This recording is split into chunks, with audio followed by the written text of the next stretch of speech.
السلام علیکم پاکستان، حمید نقیبی آپ کی خدمت میں حاضر ہے۔ ناظرین، اگر میں آپ کو بتاؤں کہ مشرق وسطیٰ میں ایک ایسا منصوبہ دوبارہ زندہ کیا جا رہا ہے جو اتنا پرانا ہے کہ دنیا کے اکثر لوگ اسے بھول چکے ہیں۔ ایک ایسا منصوبہ جسے 126 سال پہلے شروع کیا گیا تھا، ایک ایسا منصوبہ جو جنگوں، بغاوتوں اور سلطنتوں کے خاتمے کے ساتھ تاریخ کے ملبے تلے دفن کر دیا گیا تھا، اور ایک ایسا منصوبہ جو اگر مکمل ہو گیا تو شاید مشرق وسطیٰ کے تجارتی نقشے کو ہمیشہ کے لیے بدل دے۔ سوچئے، اگر کل آبنائے ہرمز پھر سے دوبارہ بند ہو جائے جیسا کہ آج کل بھی بند ہے، اگر خلیج میں جنگ چھڑ جائے، اگر دنیا کا سب سے اہم سمندری راستہ غیر محفوظ ہو جائے، تو کیا دنیا کے پاس کوئی متبادل راستہ موجود ہے؟ شاید آپ کا جواب نہیں ہو، لیکن اب کچھ ممالک ایک ایسے راستے کو دوبارہ زندہ کرنے جا رہے ہیں جو ایک صدی سے زیادہ عرصے سے خاموش پڑا ہوا تھا۔ حیران کن بات یہ ہے کہ اس منصوبے کا خواب نہ امریکہ نے دیکھا تھا، نہ چین نے، اور نہ ہی روس نے، بلکہ یہ منصوبہ اس وقت بنایا گیا تھا جب دنیا میں نہ کاریں عام تھیں، نہ ہوائی سفر، اور آج ترکی، شام، اردن اور سعودی عرب اس تاریخی منصوبے کو دوبارہ زندہ کرنے کے لیے آگے بڑھ رہے ہیں۔ لیکن آخر یہ پراسرار منصوبہ کیا ہے؟ اسے کس نے بنایا تھا؟ یہ اچانک کیوں ختم کر دیا گیا تھا؟ اور کیا واقعی یہ آبنائے ہرمز کی اجارہ داری کو چیلنج کر سکتا ہے؟ دوستو، اس منصوبے کا نام ہے حجاز ریلوے، اور اس کی کہانی اتنی حیران کن ہے کہ شاید آپ کو یقین ہی نہ آئے کہ 126 سال پہلے بننے والا ایک منصوبہ آج 2026 میں عالمی سیاست کا مرکز بن چکا ہے، اور عالمی سیاست کی مجبوری بن چکا ہے کہ اس کو دوبارہ شروع کیا جائے۔ سال 1900، دنیا کا نقشہ آج سے بالکل مختلف تھا۔ مشرق وسطیٰ کے بیشتر علاقے عثمانی سلطنت کے زیر انتظام تھے۔ اس وقت سلطنت کے سربراہ تھے خلیفہ عبدالحمید ثانی۔ خلیفہ عبدالحمید صرف ایک حکمران نہیں تھے، بلکہ وہ آنے والے وقت کی ضرورت کو بھی سمجھتے تھے۔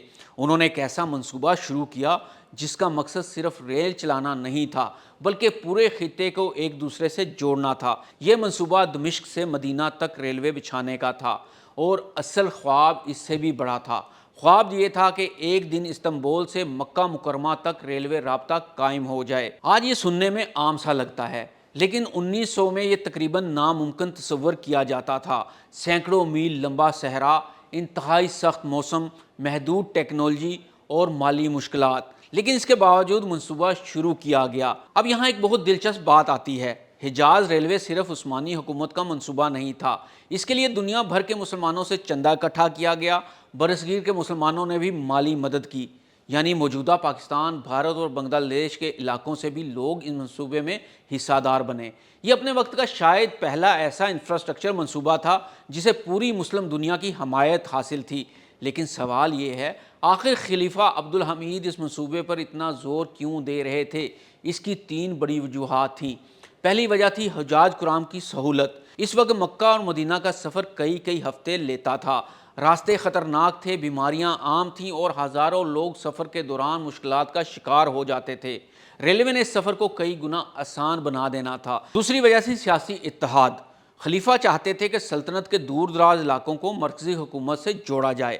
اور تیسری وجہ تھی فوجی اور اقتصادی طاقت، کیونکہ جس کے پاس تیز نقل و حمل ہو، اسی کے پاس طاقت بھی ہوتی ہے۔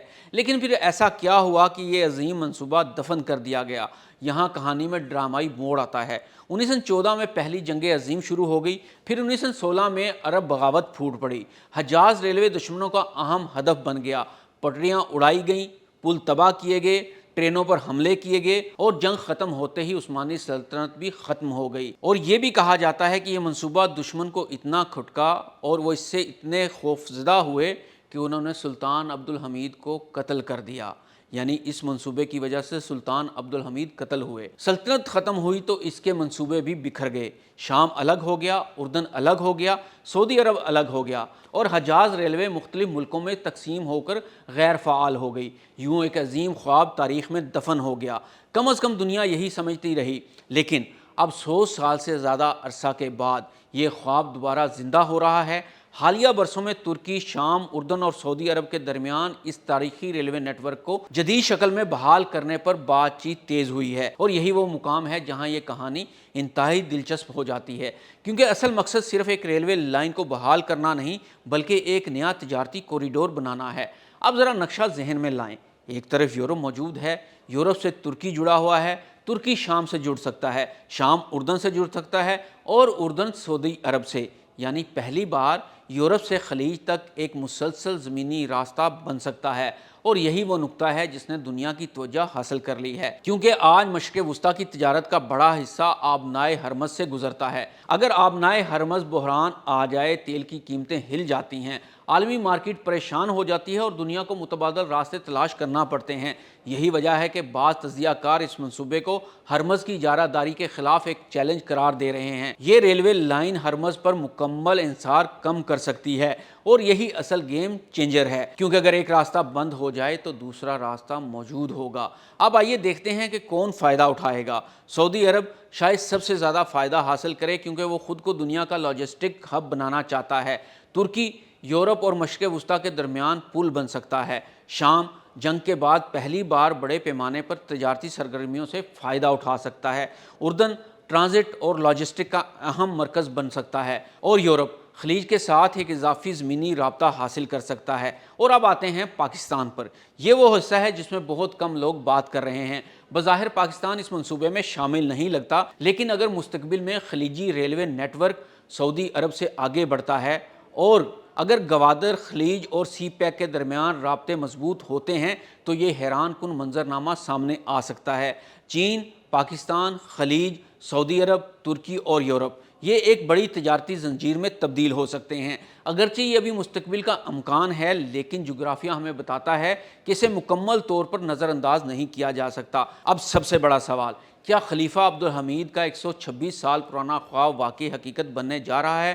اس کا جواب ابھی کسی کے پاس نہیں ہے، کیونکہ منصوبے کے سامنے مالی، سیاسی اور سیکورٹی چیلنجز موجود ہیں۔